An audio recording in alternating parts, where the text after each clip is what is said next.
Hi, I'm Brenda Matson. I'm the Sedgwick County Conservation District Manager.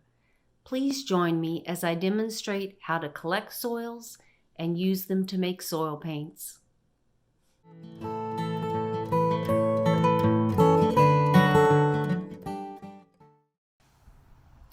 We're in western Sedgwick County at a weathered outcrop of Ninnescah Shale.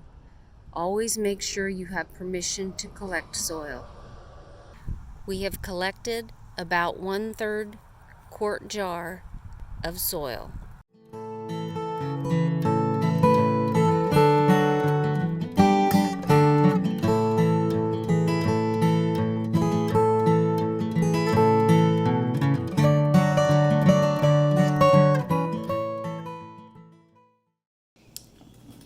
Here I'm grinding the shale particles in a mortar and pestle.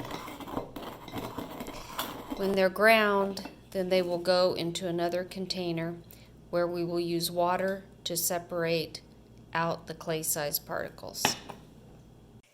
Now that we have some smaller particles in the bottom of the glass jar, we will add water and do the separation process.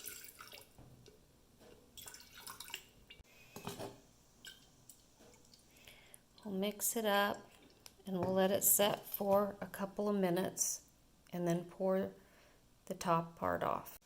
Now that we've waited a couple of minutes, as you can see, the bottom has some darker, coarser particles on it. So we're going to pour the top particles off, which will be the smaller particles, and we'll be careful not to get any of the coarser particles in.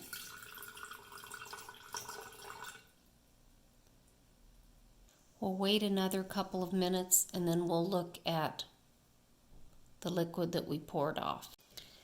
I'm going to check. I don't really see a separation of coarser particles on the bottom, so I'm going to feel in the bottom. I don't feel any silt size particles, so I'm going to go ahead and pour it into the pan so that it can be dried.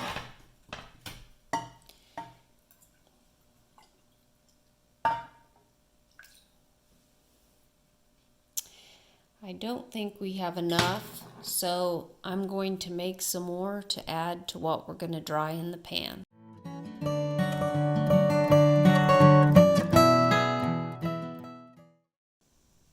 The red shale pigment has dried, and now it's time to remove it from the pan, put it in the mortar and pestle, and grind it. I'll grind it a little bit at a time and then store it.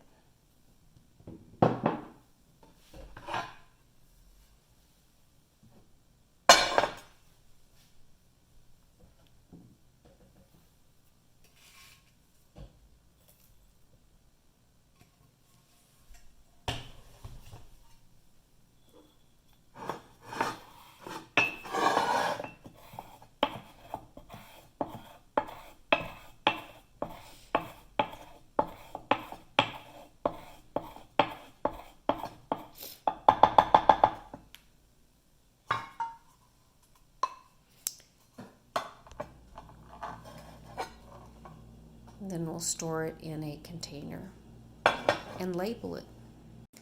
Now we have red pigment ready to use.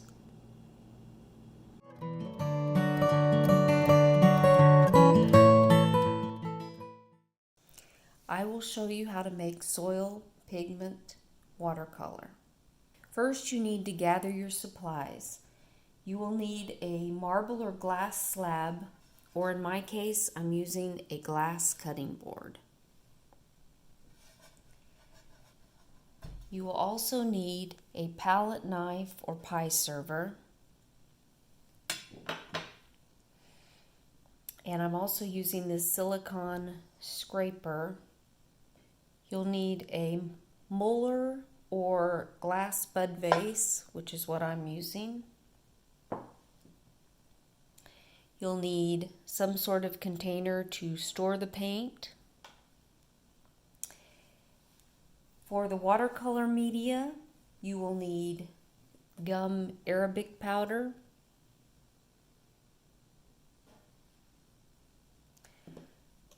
clove oil to prevent microbial growth,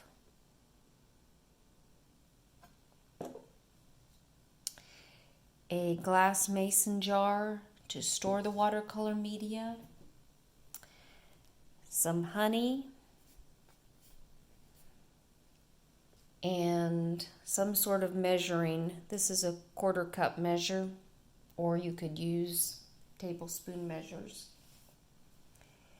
The watercolor media instructions will be posted on our website. To make the watercolor paint, you'll put about 2 tablespoons of the dry ground soil on the glass surface.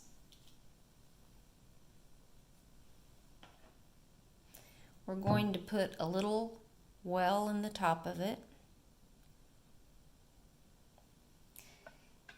We're going to add watercolor media, also about 2 tablespoons or less. We're going to start out with about 1 tablespoon, and then we'll just add more as needed. And about half a tablespoon of honey, and we're going to mix it, and then we'll add more watercolor media as needed to moisten it. So we're going to add some honey to this.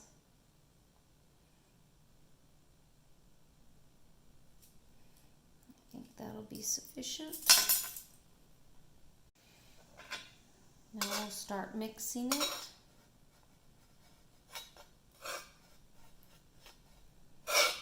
Trying to get this all moist. I'm going to add a little bit more watercolor media.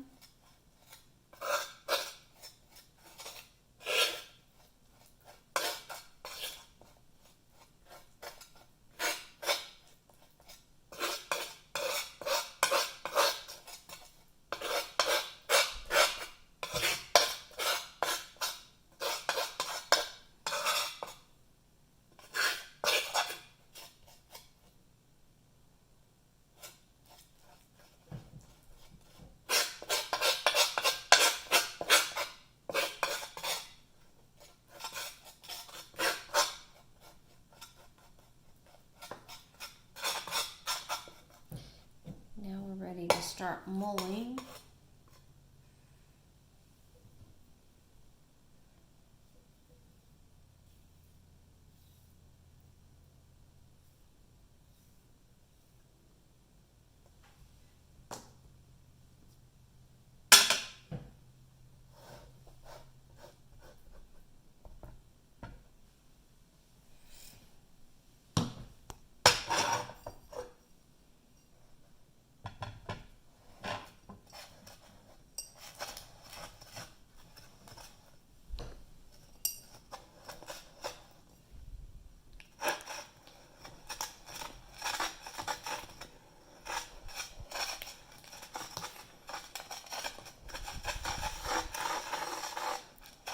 We'll need to mull for 30 to 60 minutes, at least 30 minutes.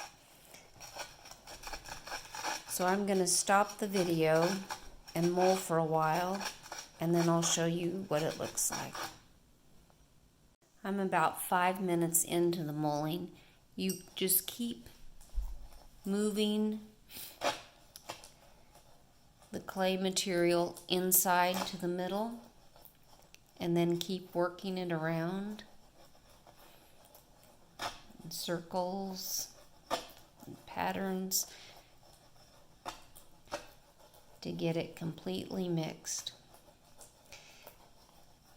This is all clay particles, so I'm not hearing any scraping on the glass surface, which certainly makes it easier to work with. So the best soil pigments to work with are all clay-sized particles. I'm going to stop the video again, and I'll start it when we're close to being done. This is the Ninnescah red pigment after about 30 minutes of mulling. It's a beautiful dark red color. It was ground from the Ninnescah Shale, which outcrops in western Sedgwick County, which is why we named it Ninnescah Red. After the 30 minutes of mulling, we are ready to put it into containers. I'll just move the mull around a little bit and show you the texture. It's just a very nice texture, beautiful color. Now I've put the watercolor paint in 5 milliliter containers, and they'll dry, and then Ninnescah Red will be ready for watercolor painting. And that's the process.